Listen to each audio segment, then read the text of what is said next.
हरे कृष्ण और सभी हनुमान जी के भक्तों को जय श्री राम। प्रिय श्रोताओं, आज मंगलवार के दिन आप सभी सुनेंगे मंगलवार के व्रत की पावन कथा। मंगलवार के व्रत की पहली कथा के अनुसार प्राचीन काल की बात है। एक नगरी में एक ब्राह्मण दंपति रहते थे। उनकी कोई संतान नहीं थी, जिससे वे दोनों अत्यंत दुखी रहते थे। हर बार की तरह इस बार भी वह ब्राह्मण वन में पूजा करने के लिए गए। वहां बैठकर उन्होंने विधि विधान से पूजा की और पूजा के बाद हनुमान जी से पुत्र प्राप्ति की प्रार्थना की। उधर ब्राह्मण के घर पर ब्राह्मणी भी पुत्र प्राप्ति के लिए हर मंगलवार का व्रत रखती थी। वह प्रत्येक मंगलवार व्रत के अंत में बजरंग बली को भोग लगाकर तभी भोजन ग्रहण करती थी। एक दिन किसी कारणवश ब्राह्मणी ना तो भोजन बना पाई, ना ही हनुमान जी को भोग लगा पाई। तब उसने प्रण लिया कि वह आने वाले अगले मंगलवार को हनुमान जी का भोग लगाकर ही अन्न ग्रहण करेगी। भूखे प्यासे 6 दिन बिताने के बाद जब मंगलवार आया, तब अत्यधिक निर्बल होने के कारण वह ब्राह्मणी बेहोश होकर गिर पड़ी। कि इस निष्ठा, त्याग, सच्चे लग्न और भक्ति को देखकर हनुमान जी प्रसन्न हो गए। वे प्रकट हुए और ब्राह्मणी को दर्शन देकर कहा कि वे उसकी भक्ति से अत्यंत प्रसन्न हैं और उसे पुत्र प्राप्ति का वरदान देते हैं। वरदान देकर हनुमान जी वहीं अंतर्गह हो गए। कुछ समय के बाद ब्राह्मणी को एक दिव्य पुत्र प्राप्त हुआ। अपार हर्ष के साथ उसने उस बालक का नाम मंगल रखा। कुछ दिनों के बाद जब ब्राह्मण घर लौटा और उसने उस बालक को देखा तो आश्चर्य से पूछा, यह बालक कौन है? जब ब्राह्मणी ने पूरी कथा सुनाई तो ब्राह्मण ने उनकी बातों पर विश्वास नहीं किया और वह इसे छलपूर्ण मानने लगे। एक दिन अवसर मिलने पर ब्राह्मण ने उस बालक को कुएं में गिरा दिया। घर लौटने पर जब ब्राह्मणी ने पूछा कि पुत्र मंगल कहाँ है, तभी पीछे से मंगल मुस्कुराते हुए आया। उसे सकुशल देखकर ब्राह्मण चकित रह गए। उसी रात हनुमान जी ने स्वप्न में ब्राह्मण देवता को दर्शन देकर कहा कि वह बालक उन्होंने ही ब्राह्मणी को वरदान स्वरूप दिया है। यह सत्य जानकर ब्राह्मण अत्यंत प्रसन्न हुए। इसके बाद ब्राह्मणी दंपति प्रत्येक मंगलवार को श्रद्धा से व्रत रखने लगे। जो मनुष्य मंगलवार व्रत की इस कथा को पढ़ता या सुनता है और नियम पूर्वक व्रत करता है, उसे हनुमान जी की कृपा से सभी कष्टों से मुक्ति मिलती है। तब जीवन में सभी प्रकार के सुख प्राप्त होते हैं और वह हनुमान जी की विशेष कृपा का पात्र भी बन जाता है। एक बार व्यास जी ने कहा कि एक बार नैमिषारण्य तीर्थ में 88,000 मुनि एकत्रित होकर पुराणों के ज्ञाता श्री सूत जी से पूछकर कहने लगे, हे महामुनि, आपने हमें अनेक पुराणों की कथा सुनाई है। आप कृपया करके ऐसा व्रत और कथा बताइए जिसके करने से संतान की प्राप्ति और मनुष्य को रोग, शोक, अग्नि, सर्व दुख आदि का भय दूर हो जाए, क्योंकि कलयुग में तो सभी जीवों की आयु बहुत कम है। फिर इस पर उन्हें रोग, चिंता, कष्ट लगे रहेंगे, तो ऐसे में वे अपना ध्यान श्री हरि के चरणों में भला कैसे लगा सकेंगे। तब श्री सूत जी बोले, हे मुनियों, आपने लोक कल्याण के लिए बहुत ही उत्तम बात पूछी है। एक बार धर्मराज युधिष्ठिर ने भगवान श्री कृष्ण से लोक कल्याण के लिए यही प्रश्न किया था। भगवान श्री कृष्ण और युधिष्ठिर के बीच जो वार्तालाप हुआ था, जो संवाद हुआ था, वह तुम्हारे सामने कहता हूँ, ध्यान देकर सुनो। एक समय पांडवों की सभा में श्री कृष्ण जी बैठे हुए थे। तब युधिष्ठिर महाराज ने भगवान श्री कृष्ण से प्रश्न किया, हे गोविंद, हे माधव, आपने मुझे अनेक कथाएं सुनाई हैं। आज आप कृपया करके ऐसा व्रत या कथा सुनाइए जिसके करने से मनुष्य को रोग, चिंता का भय दूर हो और उसे पुत्र की प्राप्ति हो। हे प्रभु, बिना पुत्र के जीवन व्यर्थ है। पुत्र के बिना मनुष्य नरकगामी होता है।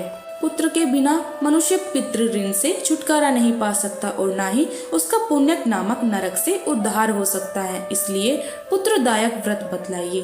तब भगवान श्री कृष्ण इस प्रकार बोले, हे राजन, मैं एक प्राचीन इतिहास सुनाता हूँ, आप उसे ध्यान पूर्वक सुनो। कुंडलपुर नामक एक नगर था। उसमें नंदा नामक एक ब्राह्मण रहा करता था। भगवान की कृपा से उसके पास सब कुछ था, फिर भी वह बहुत दुखी था। इसका कारण यह था कि ब्राह्मणी की पत्नी सुनंदा की कोई संतान नहीं थी। सुनंदा पतिव्रता थी, भक्ति पूर्वक श्री हनुमान जी की आराधना किया करती थी। मंगलवार के दिन व्रत करके अंत में भोजन बनाकर हनुमान जी को भोग लगाने के बाद स्वयं भोजन करती थी। एक बार मंगलवार के दिन वह ब्राह्मणी घर के काम की अधिकता के कारण हनुमान जी को भोग न लगा सकी, तो उसे इस बात का बहुत दुख हुआ। उसने कुछ भी नहीं खाया और मन में प्रतिज्ञा की कि अब तो अगले मंगलवार को ही हनुमान जी को भोग लगाकर मैं अन्न और जल ग्रहण करूंगी। ब्राह्मणी सुनंदा प्रतिदिन भोजन बनाती, श्रद्धा पूर्वक पति को खिलाती, किंतु खुद भोजन नहीं करती और मन ही मन श्री हनुमान जी की आराधना किया करती थी। इसी प्रकार 6 दिन गुजर गए और ब्राह्मणी सुनंदा अपने निश्चय के अनुसार भूखी प्यासी निराहार रही। अगले मंगलवार को ब्राह्मणी सुनंदा प्रातःकाल ही मूर्छित होकर गिर पड़ी। ब्राह्मणी सुनंदा की इस असीम भक्ति के प्रभाव से बजरंगबली हनुमान जी बहुत प्रसन्न हुए और प्रकट होकर बोले, सुनंदा, मैं तेरी भक्ति से बहुत प्रसन्न हूँ, तो उठ और कोई वर मांग। सुनंदा ने अपने आराध्य देव श्री हनुमान जी को देखकर आनंद की अधिकता से विवल होकर श्री हनुमान जी के चरणों में गिरकर बोली, प्रभु, मेरी कोई संतान नहीं है, कृपा करके मुझे संतान प्राप्ति का आशीर्वाद दे दीजिए, तो आपकी अति कृपा होगी। तब बजरंगबली जी बोले, तेरी इच्छा अवश्य पूर्ण होगी, तुझे कन्या पैदा होगी, उसके अष्टांग प्रतिदिन सोना दिया करेंगे। ऐसा कहकर बजरंगबली हनुमान जी अंतर्ध्याय हो गए। अब तो सुनंदा बहुत प्रसन्न हुई और सभी समाचार अपने पति से कह सुनाया। ब्राह्मण देव कन्या का वरदान सुनकर कुछ दुखी हुए, किंतु सोना मिलने की बात सुनी तो बहुत प्रसन्न हो गए। सोचा कि ऐसी कन्या के साथ तो मेरी निर्धनता भी दूर हो जाएगी। अब बजरंगबली की कृपा से वह ब्राह्मणी जल्दी ही गर्भवती हुई और 10वें महीने में उसे बहुत ही सुंदर पुत्री पैदा हुई। वह पुत्री अपने पिता के घर में ठीक उसी तरह से बढ़ने लगी जिस प्रकार शुक्ल पक्ष का चंद्रमा बढ़ता है। 10वें दिन ब्राह्मण ने उस बालिका का नामकरण संस्कार कराया। उसके कुल पुरोहित ने उस बालिका का नाम रत्नावली रखा, क्योंकि यह कन्या सोना प्रदान किया करती थी। इस कन्या ने पूर्व जन्म में बड़े ही विधान से मंगल देव का व्रत किया था। रत्नावली का अष्टांग बहुत सा सोना देता था। उस सोने से नंदा ब्राह्मण बहुत जल्दी धनवान हो गया। अब उनके पास बहुत सारा धन था, जिस कारण वह ब्राह्मणी थी अभिमान करने लगी। समय बीतता रहा। अब रत्नावली 10 वर्ष की हो चुकी थी। एक दिन जब नंदा ब्राह्मण बहुत प्रसन्न था, तब सुनंदा ने अपने पति से कहा कि मेरी पुत्री रत्नावली विवाह के योग्य हो गई है, अतः आप कोई सुंदर और योग्य वर देकर इसका विवाह करा दीजिए। यह सुनकर ब्राह्मण बोला, अभी तो रत्नावली बहुत छोटी है। तब ब्राह्मणी बोली, शास्त्रों की आज्ञा है कि कन्या 8 वर्ष में, गौरी 9 वर्ष में, रोहिणी 10वें वर्ष में, कन्या इसके बाद रजस्वला हो जाती है। गौरी के दान से पाताल लोक की प्राप्ति होती है, रोहिणी के दान से वैकुंठ लोक की प्राप्ति होती है, कन्या के दान से इंद्र लोक में सुखों की प्राप्ति होती है। अगर हे पतिदेव रजस्वला का दान किया जाता है तो घोर नरक की प्राप्ति होती है। इस पर वह ब्राह्मण बोला कि अभी तो रत्नावली मात्र 10 वर्ष की ही है, मैंने तो 16-16 साल की कन्याओं का विवाह कराया है, अभी जल्दी क्या है। तब ब्राह्मणी सुनंदा कहने लगी, लगता है आपको बहुत अधिक लोभ हो गया है। शास्त्रों में कहा गया है कि माता पिता और बड़ा भाई रजस्वला कन्या को देखते हैं तो वह अवश्य ही नरकगामी होते हैं। तब ब्राह्मण बोला, अच्छी बात है, कल मैं अवश्य ही योग्य वर की तलाश में अपना दूत भेजूंगा। दूसरे दिन ब्राह्मण ने अपने दूत को बुलाया और आज्ञा दी कि जैसी सुंदर मेरी कन्या है वैसा ही सुंदर वर उसके लिए तलाश करो। अब वह दूत अपने स्वामी की आज्ञा पाकर निकल पड़ा। पंपाई नगर में उसने एक सुंदर लड़के को देखा। यह बालक एक ब्राह्मण परिवार का बहुत गुणवान पुत्र था। इसका नाम था सोमेश्वर। दूत ने इस सुंदर और गुणवान ब्राह्मण पुत्र के बारे में अपने स्वामी को पूरा परिचय दिया। ब्राह्मण नंदा को भी सोमेश्वर अच्छा लगा और फिर शुभ मुहूर्त में विधि पूर्वक कन्यादान करके ब्राह्मणी और ब्राह्मण संतुष्ट हो गए। परंतु ब्राह्मण के मन में तो लोभ समाया हुआ था। उसने कन्यादान तो कर दिया था, लेकिन वह बहुत ज्यादा बेचैन था। उसने सोचा कि रत्नावली तो अब चली जाएगी और मुझे उससे जो सोना मिलता था वह अब नहीं मिलेगा। मेरे पास तो धन था, कुछ तो इसके विवाह में खर्च हो गया और जो बचा हुआ है वह भी कुछ दिनों में समाप्त हो जाएगा। मैंने तो इसका विवाह करके बहुत बड़ी भूल कर दी। अब कोई ऐसा उपाय हो कि रत्नावली मेरे घर में ही बनी रहे, अपने ससुराल ना जाए। लोभ रूपी राक्षस ब्राह्मण के मस्तिष्क पर छाता रहा। रात भर वह अपने बिस्तर पर बेचैनी से करवट बदलते रहता था और उसने एक बहुत ही क्रूर निर्णय लिया।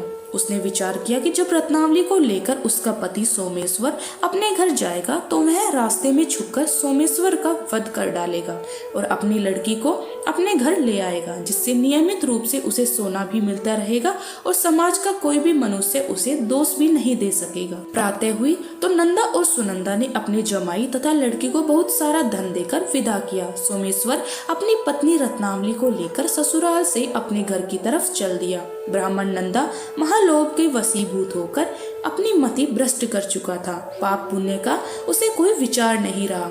अपने भयानक और क्रूर निर्णय को अंजाम देने के लिए उसने अपने दूत को मार्ग में अपने जमाई का वध करने के लिए भेज दिया था, ताकि रत्नावली से मिलने वाला सोना उसे हमेशा प्राप्त होता रहे, वह कभी निर्धन न हो सके। ब्राह्मण के दूत ने अपने स्वामी की आज्ञा का पालन करते हुए उसके जमाई सोमेश्वर का मार्ग में ही वध कर दिया। समाचार मिलने पर ब्राह्मण नंदा मार्ग में पहुंचा और रोती हुई कन्या पुत्री रत्नावली से कहा, हे पुत्री, मार्ग में लुटेरे ने तेरे पति का वध कर दिया है।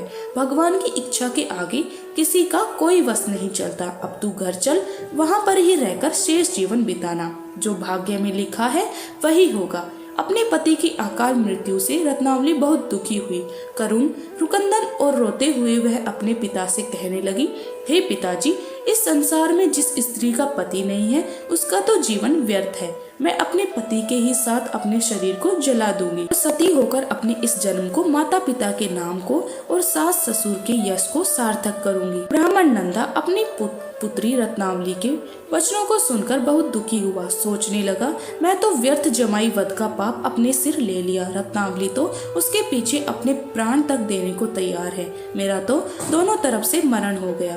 धन तो अब मिलेगा नहीं। जमाई वध के पाप के फलस्वरूप अब यम यातना भी भुगतनी पड़ेगी। यह सोचकर वह बहुत खिन्न हो गया। सोमेश्वर की चिता बनाई गई। रत्नावली सती होने की इच्छा से अपने पति का सिर अपनी गोद में रखकर बैठ गई। जैसे ही सोमेश्वर की चिता को अग्नि लगाई गई, वैसे ही प्रसन्न होकर मंगलदेव वहां प्रकट हुए और बोले, हे रत्नावली, मैं तेरी पति भक्ति से बहुत प्रसन्न हूँ, तू वर मांग। रत्नावली ने अपने पति का जीवन दान मांग लिया। तब मंगलदेव बोले, रत्नावली, तेरा पति अजर अमर है, यह महाविद्वान भी होगा और इसके अलावा तेरी जो इच्छा हो वो मांग। तब रत्नावली बोली, हे ग्रहों के स्वामी, यदि आप मुझ पर प्रसन्न हैं तो मुझे यह वरदान दीजिए कि जो भी मनुष्य मंगलवार के दिन प्रातःकाल लाल पुष्प लाल चंदन से पूजा करके आपका स्मरण करे, उसे कोई रोग व्याधि ना हो, स्वजनों का कभी वियोग ना हो, सर्प, अग्नि और शत्रुओं का कोई भय ना रहे। जो स्त्री मंगलवार का व्रत करे वह कभी विधवा ना हो। तब मंगलदेव तथास्तु कहकर वही अर्धन ध्यान हो गए।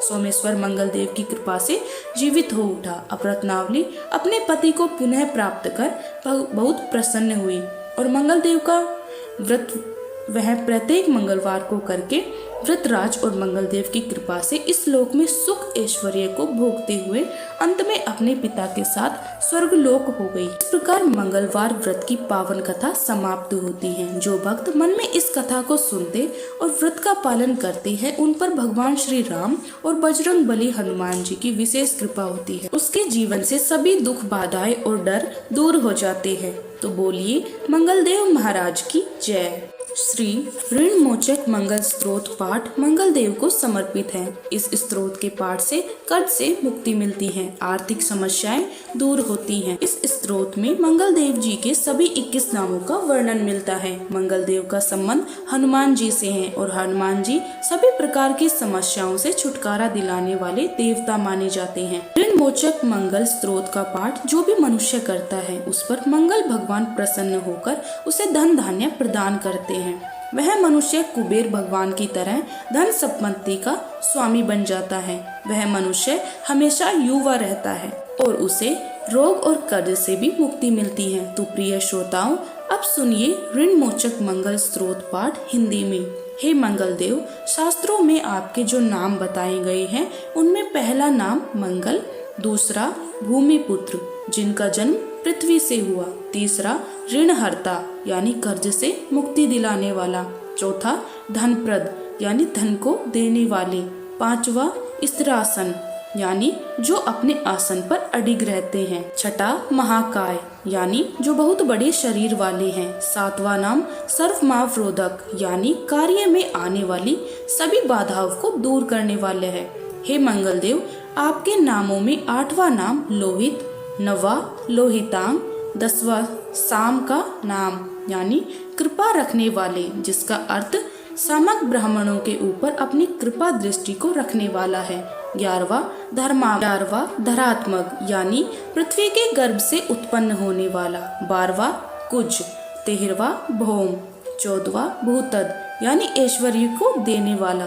15वां भूमि नंदन, यानी पृथ्वी को आनंद देने वाला। हे मंगल देव, आपके नामों में 16वां नाम अंगारक, 17वां यम, 18वां सर्वोपगारक, अर्थात समस्त तरह की कठिनाइयों को दूर करने वाला। 19वां वृष्टिकर्ता, अर्थात वृष्टि करने वाले, यानी वर्षा कराने वाला।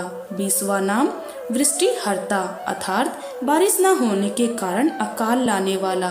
और 21वां नाम सर्वकाम फलप्रदा, अर्थात संपूर्ण कामनाओं का फल देने वाला। हे मंगल देव, जो मनुष्य आपके इन 21 नामों का वाचन सच्चे मन और विश्वास से करता है, उस मनुष्य के ऊपर कभी ऋण यानी कर्ज नहीं होता और वह अथाह धन की प्राप्ति करता है।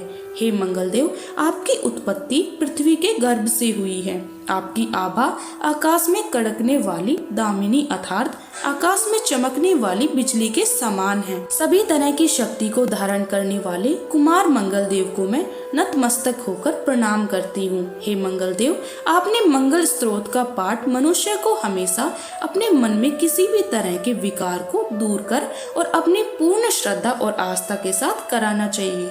जो भी मनुष्य इस मंगल स्त्रोत का पाठ करता है और दूसरों को सुनाता है, उसके सभी कष्ट दूर हो जाते हैं। हे अंगारक, अर्थात अग्नि की ज्वाला से जलने वाले, महाभाग अर्थात पूजनीय ऐश्वर्यशाली, भक्तों के प्रति वात्सल्य यानी प्रेम रखने वाले, आपको हम नतमस्तक होकर प्रणाम करते हैं। आप हमारे ऊपर किसी दूसरे से लिया हुआ उधार को पूर्ण करवा कर्ज को हमेशा के लिए दूर कीजिए। हे मंगल देव, मेरे ऊपर किसी दूसरे का कोई बकाया हो तो उसे समाप्त कर दीजिए। किसी भी तरह की व्याधि हो उसे दूर कीजिए। हे मंगल देव, मेरी गरीबी को दूर कर अकाल मृत्यु के भय को दूर कीजिए। मुझे किसी भी तरह का डर, कलेश, मन में दुख हो तो उसे भी हमेशा के लिए दूर कीजिए। हे मंगल देव, आपको संतुष्ट करना बहुत ही कठिन है। आप तो मुश्किल से प्रसन्न होने वाले भगवान मंगल देव हैं। आप जब किसी पर भी अपनी कृपा की बारिश करते हैं तो उसे समस्त परिवार के और समस्त प्रकार के सुख समृद्धि प्रदान करते हैं। जब आप किसी पर नाराज होते हैं तो उसके सार्वभौम सत्ता को भी तहस नहस कर डालते हैं। महाराज, आप जब भी किसी से नाराज होते हैं तो अपनी अनुकृपा दृष्टि से उसे हीन कर देते हैं।